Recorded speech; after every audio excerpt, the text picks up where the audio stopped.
eucalipto. Actualmente, cuando hay la exposición de carros en Ginebra, en Francia, en París, pues tapan, ¿verdad?, los Lamborghini, los Ferrari, los nuevos carros, y la gente se acerca a los periodistas y quitan la manta y de repente aparece el nuevo modelo que están promoviendo. Este efecto se llama el apocalipsis, descorrer las cortinas. ¿Por qué se llama así este libro? Porque en este libro Dios nos corre las cortinas del futuro, nos abre la ventana para que nos podamos asomar y podamos percibir en lo que va a acabar el mundo, para que podamos, no solamente por curiosidad o por aumentar el intelecto, ver cómo va a acabar el mundo, porque la gente es curiosa por naturaleza. Por eso estamos llenos de brujos, de falsos profetas, de mediums, porque todo el mundo está profetizando esto, está profetizando aquello, cuando todo está ya aquí escrito en la Biblia. Entonces Dios no solamente quiere que tengamos el intelecto para poder conocer por curiosidad, sino que nosotros sepamos que en la medida en que el Apocalipsis se va desarrollando, podamos irlo comparando con el aspecto geopolítico del mundo, con el aspecto antropológico del mundo, como es ahorita la famosa transgéneros y todas estas abominaciones para destruir la familia, el fundamento con el cual la sociedad ha estado establecida, y podamos prevenirnos y levantar nuestra voz. Somos la sal de la tierra, y si nosotros no hablamos, y si nosotros no continuamos manifestando la opinión de Dios al mundo en todas las áreas donde tú te desenvuelvas, por eso dice el dicho: los malos triunfan cuando los buenos no hacen nada. Entonces quedarnos callados es hacernos cómplices de la maldad del mundo. Fíjate lo que estoy diciendo. Y si tú eres cristiano, tú eres la sal de la tierra. Y cuando la sal pierde su sabor, dice en Mateo capítulo 5 el Señor Jesucristo, no sirve más que para ser pisoteada por los demás. El día que nosotros perdamos nuestro sabor y perdamos nuestro testimonio, no sirves para nada. Y la misión por la cual Dios nos llamó para poder realmente bendecir al mundo es para que evitemos hablando, comunicando, predicando, testificando el evangelio de la gracia de Dios, e impidamos que la corrupción del mundo continúe avanzando con la velocidad que actualmente lo está haciendo. Hemos llegado a un grado donde ya es normal, y ese es el peor de los niveles a los que una sociedad pueda llegar, a donde nos acostumbremos que lo que el mundo está aceptando es normal. Pero lo que más me impresiona de todo esto, con el mensaje que vamos a ver de Sardis en el capítulo 3 del Apocalipsis, abran sus Biblias ahí por favor, Apocalipsis 3. Lo más sorprendente de lo que estamos viendo actualmente en el mundo es que las dos más grandes potencias del mundo, Rusia y la China, están en contra de la ideología de género, están en contra de lo transgénero, están en contra del matrimonio homosexual. Son las dos más grandes potencias del mundo, escuchen ustedes, y son ateas. En China todavía es comunista. Rusia, la mayor parte, prevalece el ateísmo. Y las naciones que se dicen cristianas son las que están acostumbrándose a aceptarlo. Yo no estoy de acuerdo con muchísimas cosas que el presidente de Rusia, Vladimir Putin, ha emitido, o la forma como él está actuando en muchas áreas del mundo. Pero acabo de escuchar un discurso de él que me dejó helado. Y dije, estoy 100% en lo que él acaba de decir, criticando a las naciones occidentales de cómo es posible que a los niños los adoctrinen desde niños a tener tendencias con las cuales no nacieron. Como él dice, a los 18 años que cada quien escoja vivir como le da la gana. Pero es un crimen que desde a los niños que no tienen el factor todavía para poder decir entre el bien y entre el mal, les conviene enseñar, o los comiencen a vestir de mujeres o los comiencen a vestir de hombres. Eso no se vale. Eso no se vale, y ya lo están haciendo en las escuelas, y quieren forzarnos a nosotros a que lo aceptemos, y es un crimen contra los niños. La forma más fácil de destruirlo psicológicamente a una criatura que todavía no forma todavía su forma y su conducta de pensar. ¿Cómo es posible que el mundo esté como esté? ¿Se acuerdan ustedes del libro de Jonás en el capítulo 1? Que él se escapa contra la voluntad de Dios ¿Y a dónde va Jonás? En dirección opuesta, y se sube al barco donde los marineros, que no eran cristianos, le dicen a Jonás: pero ¿cómo es posible de que tú puedas hacer esto y esconderte ante esta tormenta? Y los marineros, que no eran cristianos, le dan ejemplo a José y lo echan a la borda cuando él acepta de que realmente la culpa de la tormenta se debe a él. Y así tenemos cientos de casos en el mundo entero. Y por eso es que nosotros ya debemos de cobrar reacción. El mundo está a punto de irse a una espiral de autodestrucción. Estamos en un mundo demasiado contaminado, demasiado sucio, demasiado perverso y depravado, sobre todo para las generaciones de nuestros hijos y de nuestros nietos. Tenemos que levantar la voz. Tenemos que decir: así dice el Señor. Aquí está la palabra eterna. Los cielos y la tierra pasarán, pero mis palabras, dijo Jesucristo, no pasarán.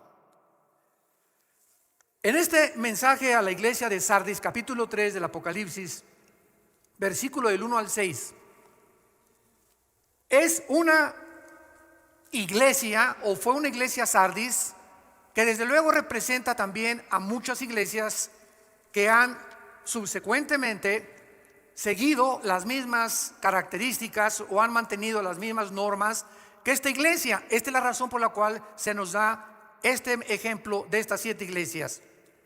¿Saben ustedes que las vastas distancias del espacio interestelar son inimaginablemente intensas? Las estrellas más cercanas a nosotros tienen trillones de kilómetros de distancia, y estas distancias han forzado a los astrónomos y a los astrofísicos a poder sacar una unidad apropiada para medirlo, que se llama el año luz. Un año luz equivale a lo que la luz viaja a 300,000 kilómetros por segundo. Cuando Alberto Einstein sacó su famosa teoría E igual a mc al cuadrado, la energía es igual a la masa por la velocidad de la luz al cuadrado, se determinó desde hace estamos hablando ya casi un siglo, que no hay nada en el mundo más rápido que la luz. No hay nada. Hace algunos años hubo un físico que dijo que había unos neutrones que viajaban más, etcétera, etcétera, pero descubrieron después que había un error y que estas pequeñas partículas subatómicas no eran más rápido que la luz. Y esto es increíble porque el Sol se encuentra a 150 millones de distancia de la Tierra. O sea que la luz del Sol hacia nosotros viaja en 8 minutos 20 segundos. Es lo que tarda la luz del Sol llegar a la Tierra. 8 minutos 20 segundos en los 150 millones de kilómetros que tiene. Ahora, las estrellas que están, imagínense, a miles de kilómetros, de trillones de kilómetros más lejos del Sol, y que vemos en la noche como puntitos luminosos, muchas ya no existen. ¿Por qué? Porque desaparecieron hace millones de kilómetros, millones de años, perdón. Pero ¿por qué seguimos viendo su luz? Porque explotaron, pero la luz continúa llegando y viajando en el espacio. Yo quiero usar este fenómeno de la física para poder compararlo con la situación de muchas iglesias que hace muchos años brillaron, tuvieron luz, fueron luminosas, y ahora solamente desaparecieron estas iglesias y viven de la luz del pasado. Viven de sus victorias pasadas. Cristianos que hace 10 o 15 o 5 años tuvieron una muy buena vida y ahora ya completamente están apagados. Iglesias apagadas que tienen el nombre, que viven, pero están muertas. Y muchos de ustedes que nos escuchan a través también de las redes sociales y de internet y de YouTube, etcétera, etcétera, muchos de ustedes que nos escuchan solamente tienen el nombre de cristianos, pero están muertos espiritualmente a los ojos de Dios. Y recordemos algo para comenzar a definir los términos. La palabra muerte, thanatos en el griego, no significa cesación de existencia. No significa dejar de existir o de vivir. La palabra muerte en la Biblia significa separación, si lo quieres apuntar. ¿Quiénes son los muertos espiritualmente? Los que están separados. Están existiendo, pero no tienen una relación viva dinámica, orgánica con el Señor Jesús.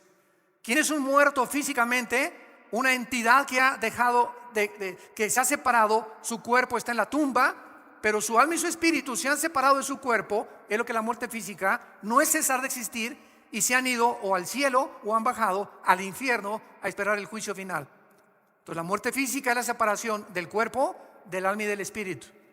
La muerte espiritual es la separación del espíritu, del alma y del cuerpo. Y la muerte eterna es la separación del espíritu, del alma y del cuerpo eternamente de la presencia de Dios. Siguen existiendo, pero están separados eternamente de Dios. Esta ilustración nos resume, repito, la situación de muchas iglesias que aún continúan brillando con la luz reflejada de un pasado brillante. Y vemos nosotros de qué forma el mundo va a acabar, dónde va a terminar. Hace algunos días tuve una reunión con varios pastores centroamericanos y me estaban preguntando que cuál era la opinión de nosotros acerca del futuro de la iglesia.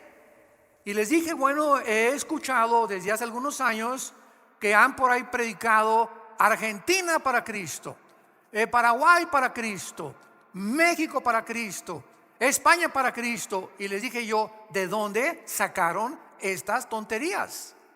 Porque en la Biblia no existe nada absolutamente de que una nación entera se vaya a convertir.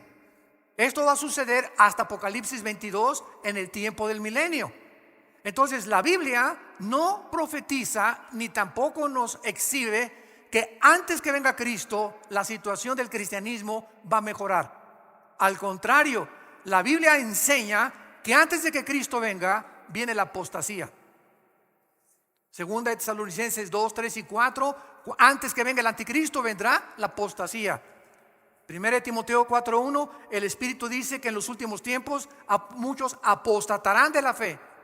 Mateo 24, 12, el Señor Jesucristo hablando, por haberse multiplicado la maldad, el amor de muchos se va a enfriar. Segunda de Pedro capítulo 2, así como hubo falsos profetas y falsos apóstoles, así habrá en los últimos tiempos falsos apóstoles, falsos profetas, que harán mercadería de la gente. Entonces estamos ante un panorama negro. Sin embargo, en medio de esta apostasía siempre habrá un remanente.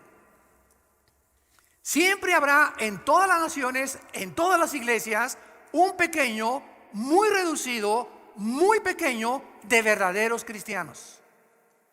Y a ese pequeño remanente tú eres el que debes de permanecer y pertenecer. Ese es el remanente que Dios va a cuidar, a protegernos de todo lo que viene en el mundo.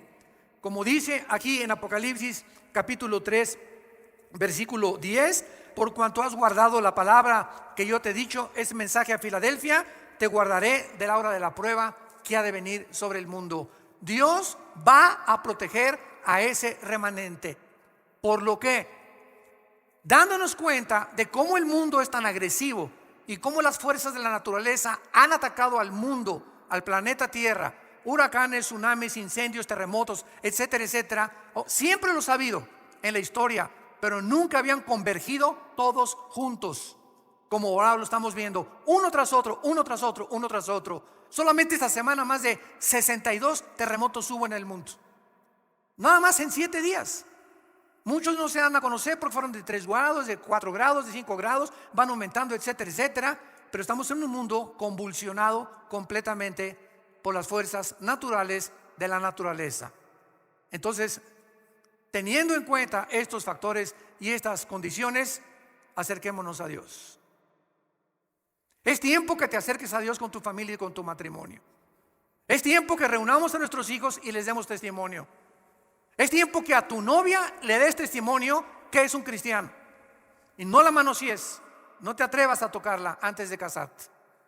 Es tiempo que le des a tu novio un testimonio de lo que es una muchacha hija de Dios. Porque ese es el testimonio, como dice Hebreos capítulo 13. Alcanzaron por la fe buen testimonio los antiguos. Los testigos que ahí menciona desde Abel, Noé, Enoc, Abraham, etcétera, etcétera. Y este es el testimonio que hace falta actualmente en el mundo que nos rodea.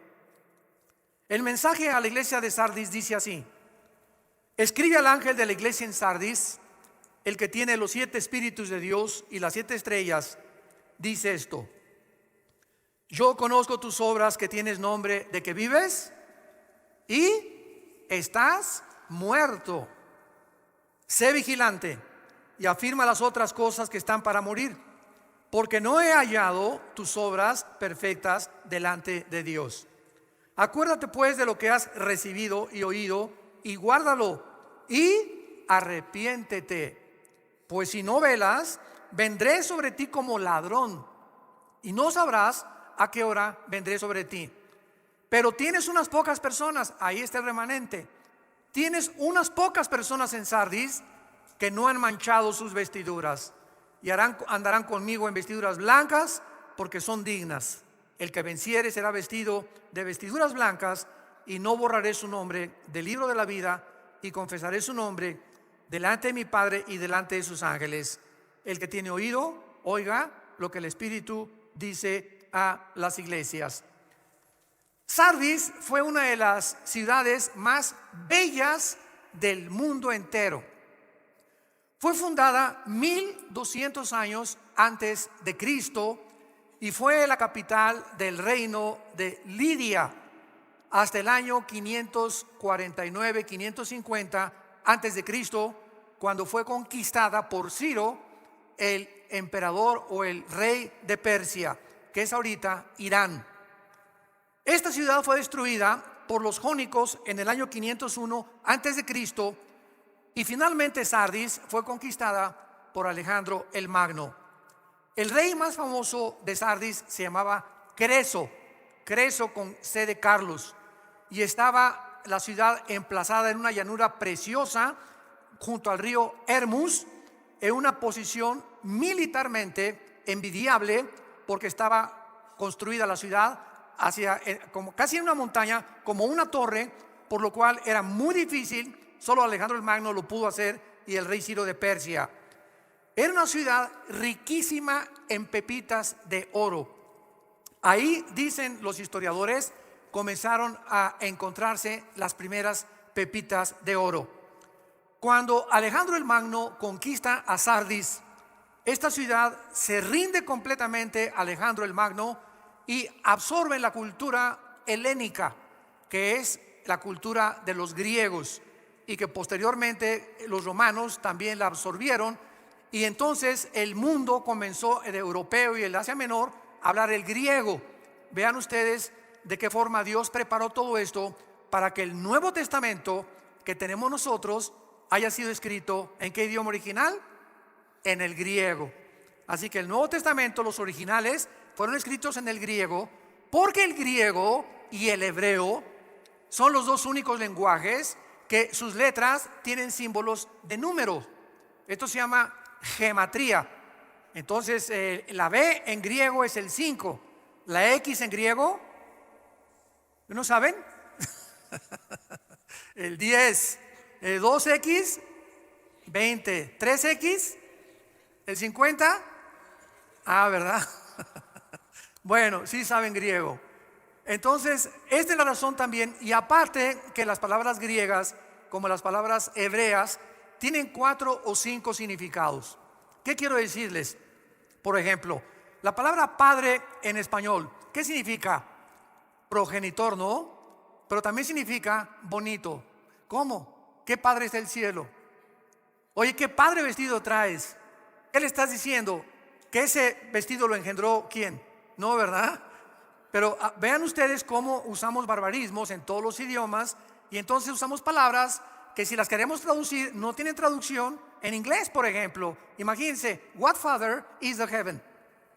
Dile eso a un americano y no te va a entender. ¿Qué padre es el cielo? Es algo que pertenece solamente y que nosotros entendemos. Por eso mi esposa y yo, cuando oímos chistes en Estados Unidos, casi nunca los entendemos, y cuando contamos chistes nosotros, sobre todo los de Cantinflas, menos los entienden ellos, ¿verdad? Bueno, esto es impresionante, porque esta es la razón por la cual el griego fue absorbido por las culturas antiguas para preparar el camino a la predicación del evangelio de la gracia de Dios. El emperador romano Tiberio, ya cuando Roma conquistó a Grecia, reconstruyó esta ciudad de su tesoro personal de 10 millones de sestercios.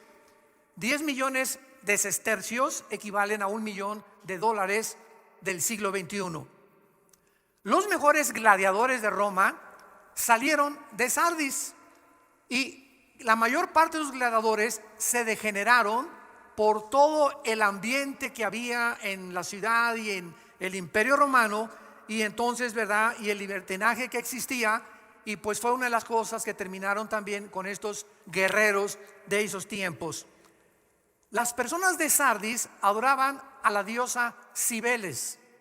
Me acuerdo que ahí en Tecamachalco, en México, hay una calle que se llama la Fuente de Cibeles.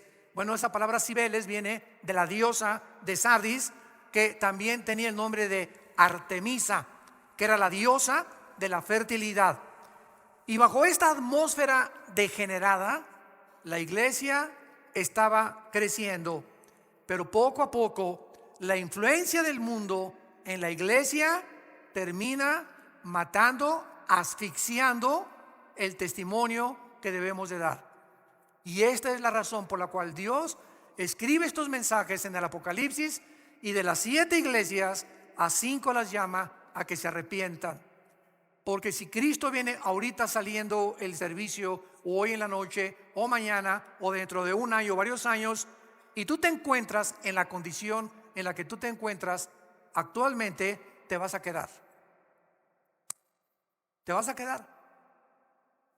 Porque ya las trompetas del Apocalipsis oyen en el cielo, y va a haber millones de personas que llenan actualmente las iglesias que se dicen cristianas en el mundo entero, que no se han arrepentido nunca de su vida.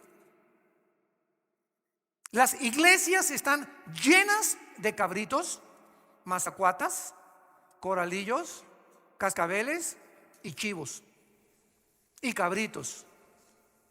Y la cantidad de ovejas en las iglesias es reducidísima.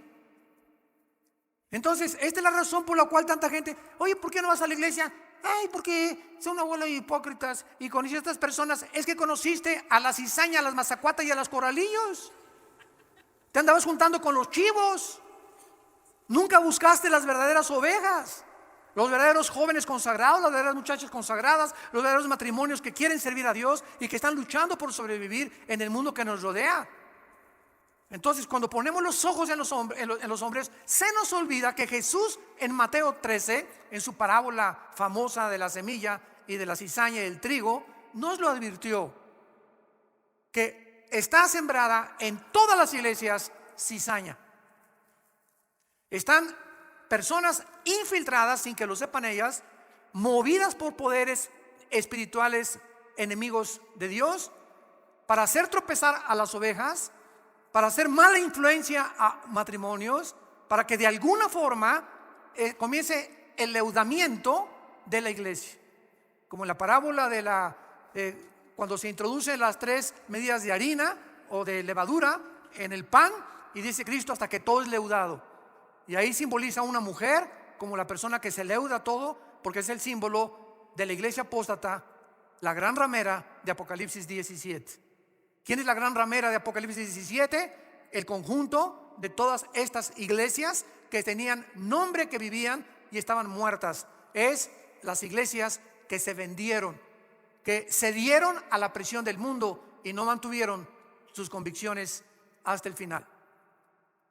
Veamos rápidamente el análisis de esta iglesia que hace Jesucristo. Número 1, el capítulo 3, versículo 1, el mensaje a la iglesia de Sardis. Y dice Jesús que Él tiene los 7 espíritus de Dios. El libro del Apocalipsis es un libro casi en su mayor parte de símbolos.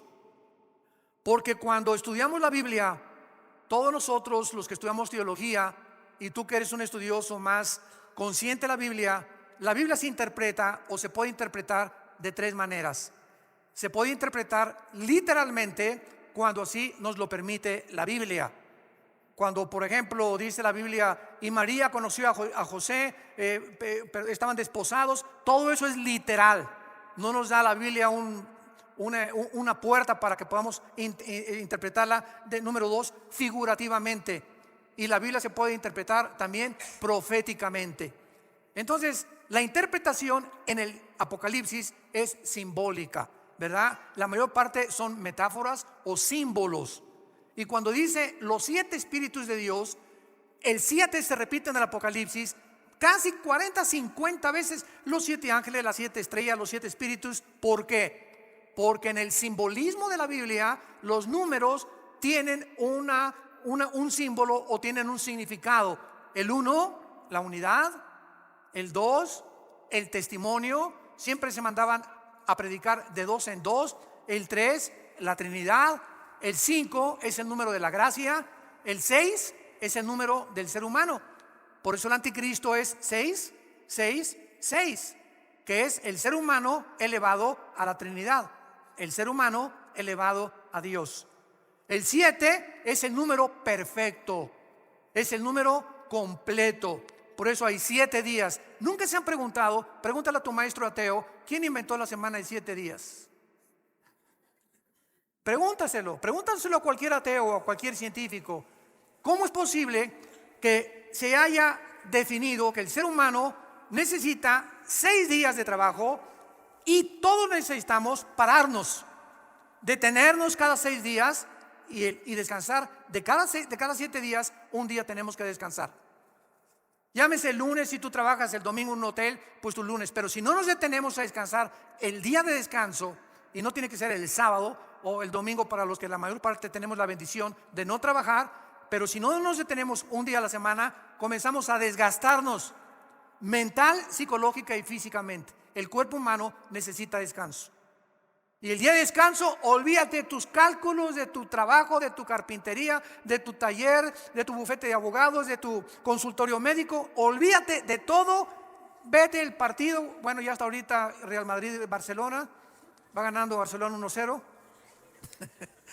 Pues hay que descansarnos de todo, ¿verdad? Si puedes ir en la tarde al fútbol, ¿verdad? Descansar al parque con tus hijos, con tus nietos, irte el día a un buen restaurante a comer o taquitos ahí en tu casa. Pero tratemos de el cerebro, las neuronas, librarnos de la presión de los pensamientos, porque así nos diseñó Dios. 6 días y 1 tenemos que descansar.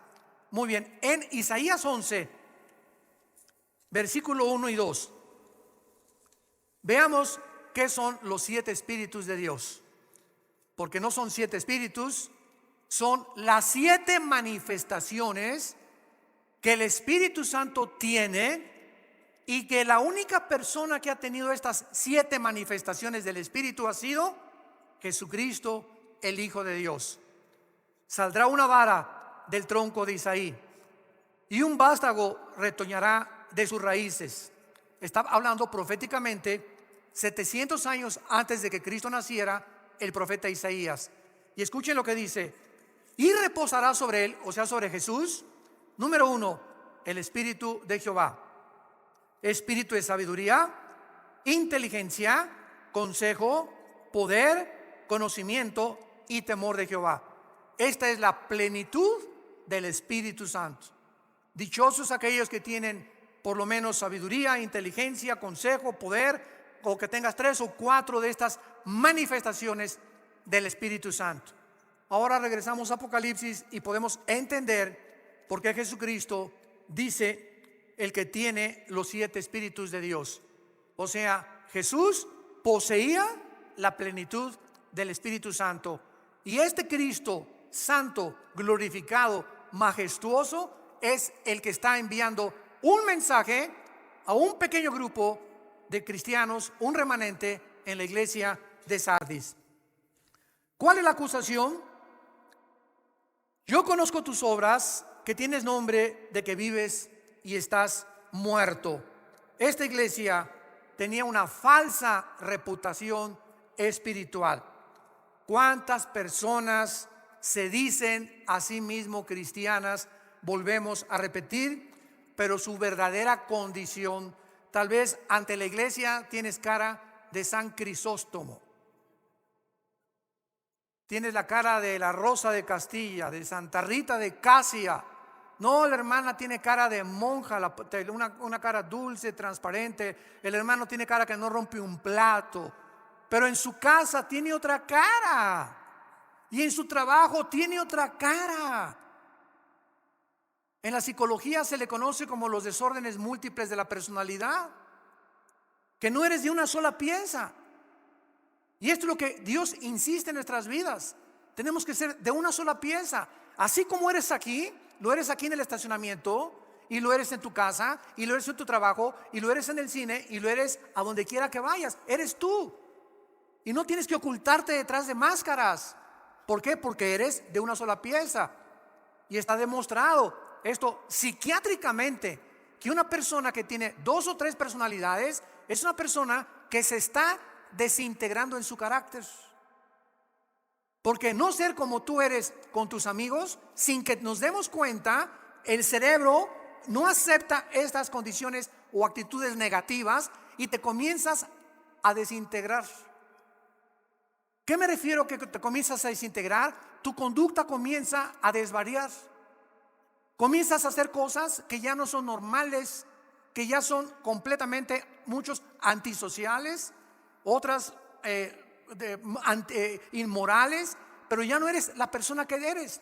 Y esas cosas que tú haces, no te das cuenta. Este es el engaño más grande del pecado humano, que el pecado endurece y engaña el corazón. Dice Jeremías 17:9, engañoso es el pecado sobre todas las cosas, perverso y engañoso el corazón. Entonces estas personas llegan a la iglesia y no se han dado cuenta lo que son. Crees que eres y no eres. ¿Por qué lo crees? Porque estás engañado. Si no estuvieras engañado, te darías cuenta de tu verdadera condición. Ahora, ¿a qué venimos a la iglesia? A que se nos corra el velo, a que haya un apocalipsis, a que Dios nos corra la cortina y nos muestre cómo somos. Porque es el mensaje de la palabra de Dios. La palabra de Dios es como una espada de 2 filos que penetra y parte el alma y el espíritu y discierne las intenciones y los pensamientos del corazón. Nada más que la exposición a la Biblia nos puede mostrar nuestra verdadera condición delante de Dios. Tus amigos te van a decir una cosa: no, tú te pareces a Sansón. No, que Rambo ni que Rambo, tú eres el papucho de papuchos de Metepec. No, hermana, tú estás bien, ¿verdad? Por aquí, por allá. Todos estamos rodeados de gente que nunca podrán asomarse a nuestro corazón más que Dios. Dichosos los que escuchan y leen las palabras de esta profecía, porque el tiempo está cerca. Déjale a Dios exhibirte, que nos corra realmente las cortinas, que te veas como es, porque Dios nos toca la llaga. Y cuando tú oyes que eso te llega a ti y que te pones el sombrero o el saco porque a ti te está quedando lo que estás escuchando, dichoso seas si hoy te arrepientes. Dichoso seas, bendito seas, que le digas: Padre, yo no quiero ser así, gracias por mostrarme esa cara que estaba engañado que yo tenía. Ya no quiero ser así. Entiendo que solo tú me puedes cambiar. Perdóname, lávame con tu sangre preciosa. Jesús, entra a mi vida como mi Salvador. Te necesito, Señor. Dichoso seas si por esa puerta esta mañana tú sales con estas condiciones en tu corazón. Vemos nosotros que esta muerte espiritual está conectada siempre con el pecado. ¿Cuáles son las señales de peligro de una iglesia que se está muriendo? Porque ahorita vemos cantidad de iglesias, repito, por afuera, ¿no? Y lámparas persas y candelabros chinos de Francia. Y parecería pues que es una iglesia próspera, porque ahorita se mide la iglesia por la cantidad de gentes o por la calidad que existe en la construcción, de que es una iglesia próspera. Ese es el termómetro del siglo XXI, pero los pensamientos de Dios no son nuestros pensamientos. Y no estamos en este momento en contra de que haya iglesias grandes. Gracias a Dios las que son grandes y las que tienen la ventaja de tener un buen recinto. No estamos en contra de eso. Estamos en contra de que se enfoquen solamente en eso nada más, como lo vamos a ver a continuación. ¿Cuándo son las señales de peligro de que una iglesia se está muriendo? Cuando las actividades de la iglesia se enfocan en actividades sociales o de construcción en lugar de un cambio del corazón de las gentes mediante el evangelio y la predicación de Jesucristo. Cada vez que nosotros tenemos oportunidad de platicar con pastores, y tengo muchos amigos pastores, gracias a Dios, y somos un cuerpo todos, siempre a muchos de ellos les pregunto: ¿cuántos estudios bíblicos tiene tu iglesia? Pues tenemos la femenil el miércoles y tenemos 3 servicios el domingo. Le digo, pero entre semana no hay discipulado. ¿Quiénes son tus hombres? Le pregunto yo a mis hermanos pastores, ¿quiénes son tus hombres que tienes a tu alrededor? Tus Timoteos. ¿No tienes un grupo de 3 o 4 hombres a quienes te estés dedicando más tiempo que a todas las demás iglesias, que a todas las demás ovejas, y que los estés discipulando para que estas personas el día de mañana te ayuden a ser los pilares de la iglesia? Porque una iglesia que tiene 500 miembros necesita 3 pastores. Imposible que un pastor alimente a 500 ovejas. Imposible. Aconseje, vaya a los velorios, vaya a los hospitales, etcétera, etcétera. A las 2 de la mañana conteste el teléfono que le dio un planchazo a su esposo, a la esposa. Imposible. Entonces, las columnas que sostienen una iglesia son los varones. La iglesia es un conjunto, se les llama en el Nuevo Testamento ancianos. No de edad, porque la palabra presbúteros, ancianos, sino líderes espirituales que nos ayudan a los que levantamos iglesias a poder delegar las responsabilidades, porque si no lo hacemos acabamos en el psiquiátrico. Entonces, si una iglesia no tiene estudios bíblicos y no está discipulando entre semana a las iglesias, es una iglesia que ya se le olvidó el mandamiento de Mateo 28, 19 y 20, la gran comisión. Todos se lo saben de memoria. Muere Cristo y sube al cielo y dice: toda potestad me es dada en los cielos y en la tierra. Id y predicad el evangelio y hacer discípulos en todas las naciones. ¿Qué es hacer un discípulo? Hacer seguidores. La palabra discípulo es matetus en el griego, matetus, que significa el que sigue a otro. Eso es lo que es un discípulo. Vean lo que Jesús dijo en Juan capítulo 8, versículo 31 en adelante. Esto es impresionante porque Jesús estaba hablando a los que ya habían creído en él. Juan 8, 31. Dijo entonces Jesús a los judíos que habían creído en él. Y las iglesias cristianas pues están llenas de personas, porque si no, no irían, que dicen que creen en Jesús. Pero fíjate lo que dice la Biblia. ¿Qué significa creer en Jesús? No solo intelectualmente. Jesús les dijo: si ustedes permanecen en mi palabra, serán verdaderamente, ¿qué cosa? O sea, si ustedes continúan también todos los días tus devocionales en tu casa, estudios bíblicos en la iglesia, etcétera, etcétera, entonces te conviertes de cristiano a discípulo. Y no todos los cristianos son discípulos. Solo los discípulos son cristianos. Y conocerán la verdad, y la verdad os hará libres. ¿Por qué hay tantos cristianos que se dicen cristianos, que vienen a las iglesias y todavía celebraré Halloween? ¿Pondré árbol de Navidad en diciembre? ¿Qué tan apretados deben las mujeres llevar los pantalones? ¿Deben de tatuarse los jóvenes? Siempre están con tonterías de esas, fijándose siempre en estas cosas superficiales que no es lo que hace un verdadero cristiano. Pero son esta clase de gente que están en todas las iglesias. No nos asustemos si tú oyes que en la nuestra también hay ese tipo de personas. Las hay, porque así es la iglesia, una mezcla de cizaña con trigo. Y no salen de eso. En otras palabras, igual que los fariseos, siempre están buscando agradar a Dios por sus obras, por cómo se visten, por cómo se pintan, por lo que hacen. Si ponen árbol de Navidad, yo no puse árbol de Navidad, pon una palomita de arriba, Miguel. ¿Se imaginan ustedes en Navidad el Señor, a ver, el arcángel Miguel, vayan a ver quién no puso árbol de Navidad y le ponen paloma? Los que pusieron árbol de Navidad, aunque estén contentos y llenos de la gracia y del Espíritu Santo, ponles una tacha, porque a mí no me gustan las esferas. Por el amor de Dios, Ya entendamos lo que es el cristianismo. Es algo interno del corazón. Romanos 14, el reino de Dios no consiste en bebida, comida, lo que hagamos, sino en gozo y paz en el Espíritu Santo. No le preguntes, ¿tiene tatuajes? Pregúntale si tiene gozo y paz en su corazón. Y por el amor de Dios, un gordo no se atreva a criticar a alguien que está tatuado. Yo se los he dicho. ¿Por qué, hermano? Porque tú no eres un templo del Espíritu Santo, eres una catedral del Espíritu Santo.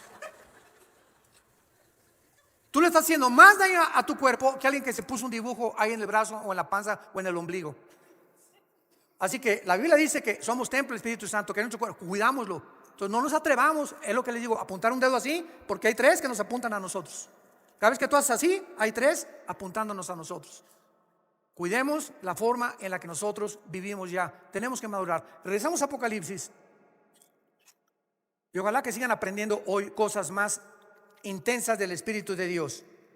Tienes nombre de que vives y estás muerto. Vemos pues nosotros que hay una fe que puede ser imitada.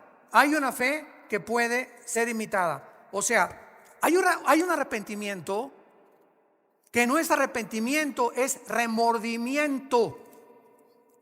Y veamos nosotros en 2 Corintios capítulo 7 la diferencia entre el remordimiento y el arrepentimiento. 2 Corintios 7, versículo 10. Porque la tristeza que es según Dios, o sea, cuando realmente nuestra tristeza es el fruto de que Dios está trabajando en nuestro corazón, produce arrepentimiento para salvación, de que no hay que arrepentirse, pero la tristeza del mundo produce muerte. En otras palabras, llega una muchacha o una persona, hermano, pues caímos en la fornicación o hice este pecado y el otro, hay una tristeza tremenda en mi corazón. Hay que fijarnos que esa tristeza no sea porque tú vas a tener que recoger la cosecha y ahora quién me va a poder recoger con mi niño, voy a quedar embarazada porque soy madre soltera. Esa tristeza no es de Dios. Esa tristeza es porque estás teniendo miedo de lo que la gente diga y de las consecuencias que vas a tener. Pero cuando nuestra tristeza es, Señor, te he ofendido, no me importa lo que la gente diga, quiero tu perdón. En ese momento sabemos que somos perdonados, 1 Juan 1:8, porque la sangre de Cristo nos limpia de todo pecado, y de ahí en adelante ya no vivo con vergüenza porque no tengo que arrepentirme. Ya me arrepentí y lo creo porque la sangre de Cristo tiene poder. ¿Me siguieron con cuidado? Esa es la diferencia. Judas se arrepintió. A ver, aquí tenemos a 2 hombres, a Pedro y a Judas. Los 2 cometieron alta traición. Los 2 negaron a Cristo. Los 2 desobedecieron a Cristo. Sin embargo, la Biblia dice que hay una diferencia entre Pedro y entre Judas cuando los 2 eran culpables de alta traición. Pero cuando Pedro cometió el pecado de negar a Jesucristo, lloró amargamente porque sabía que Jesús era el Hijo de Dios y sabía que lo había traicionado. Pero no se quitó la vida como se la quitó Judas. Judas agarró las 30 monedas de plata y las aventó a los sacerdotes y fue y se ahorcó. Y dice la Biblia que se rompieron las cuerdas, cayó sobre piedras y se le salieron todos los intestinos a Judas. Así murió Judas. Si él hubiera creído que Jesús era el Hijo de Dios, no se hubiera matado. No se hubiera quitado la vida. Hubiera creído que hay perdón en la cruz que iba Cristo a enfrentar. Pero él no creyó nunca en Cristo. Él nunca fue salvo. Jesús mismo dijo en Juan que era un diablo desde que Dios lo llamó. Y formaba parte del plan de Dios para demostrarnos que siempre, siempre, siempre habrá gente cerca de ti y cerca de nosotros, diablos. Y muchas veces tarda tiempo en descubrir quiénes son nuestros verdaderos amigos. Los que verdaderamente en tiempo de la prueba están con nosotros o están contigo. Es el mundo que vivimos. No todo es angelitos, no todo es Disneylandia, no todo es Reino Ventura. Estamos en un mundo donde hay lobos rapaces junto a ti, atrás de mí, a tu derecha y a tu izquierda. Es un mundo muy feo el que vivimos Y si estamos bajo el amparo del Señor, Él nos cuidará, nos fortalecerá, nos librará del lazo del cazador, de la peste destructora, y mandará sus ángeles a que nos rodeen. ¿Por qué? Porque en Él hemos puesto nuestra confianza. El Salmo 91. Hay una fe que no es real, hay una creencia que no es real. En Hechos capítulo 8, Simón el mago creyó. ¿Se acuerdan ustedes? Pero en realidad él quería el don del Espíritu Santo, oigan esto, para hacer negocio. ¿Cuántos pastores que me escuchan a través de las redes sociales están entrando al ministerio porque fracasaron como ingenieros, como arquitectos o por lo que quiera, y están buscando un modus vivendi y se meten de pastores para hacer dinero? Cosa que te equivocas, gana nada más de mecánico que de pastor. Va a tardar muchos años para que Dios pueda levantar tu iglesia, muchos años. Pero todos ya quieren así, a la marucha, una iglesia a la marucha. Ya a los 2, 3 años tengo una iglesia, 500 miembros, etcétera, etcétera. Y ya, ¿sabes una cosa? Es un camino muy largo que recorrer, pero muy largo. Nosotros los 3 años, cuando Dios me llamó al ministerio, estuve 3 años viviendo con indígenas entre Guerrero y Oaxaca, de misionero, durmiendo en el suelo, tapándome en pisos de adobe con periódicos, y mi cojín era un ladrillo envuelto con 3 o 4 periódicos del Excelsior de aquel tiempo, y del Esto, y de la revista Alarma, que también se vendía en aquel tiempo. 3 años, y después 4 o 5 años de muchísimos padecimientos y una pobreza impresionante. Así que no es de la noche a la mañana cuando Dios nos bendice. Dios bendice la perseverancia. Y pasan muchos años para que tu corazón sea probado, que tú realmente eres un hombre y una mujer de Dios. Y en las pruebas lo vas a manifestar. Hay una santidad que no es real. Joás, el rey de Judá, se recubrió con un manto de santidad irreprochable, ¿verdad? Y Judas, ¿quién más que Judas? ¿Quién se iba a imaginar en la última cena cuando Jesús dice: uno de ustedes me va a traicionar? Nadie de los discípulos ni por acá les pasó que iba a ser Judas el traidor. Estaba tan perfectamente bien disfrazado y camuflajeado que nadie lo pudo saber, pero el Señor conoce los corazones. Hay un amor también que no es real, que solo consiste en emociones. Vivimos tiempos difíciles y hay una humildad también que es falsa. Es una humildad que muchas veces detrás de una capa de modestia y de sencillez se esconde un corazón terriblemente orgulloso. ¿Cómo lo descubres? Muy fácil, cuando te vas a estacionar. Tenemos gente aquí que se llaman de seguridad con su gafete. Por favor, no estacione ahí. ¿Qué no sabes quién soy? Yo no soy de la prole, yo soy Piruris. Por el amor de Dios, ya bájale 5 rayitas. Claro que sí, mi comandante, usted, aunque no traiga, sea policía, lo obedezco porque trabaja para la iglesia, usted sabe lo que está haciendo y obedecemos. En estos pequeños detalles nos damos cuenta cuánto hay dentro de nosotros de orgullo y de falta de humildad. Y no queremos que nadie nos diga nada.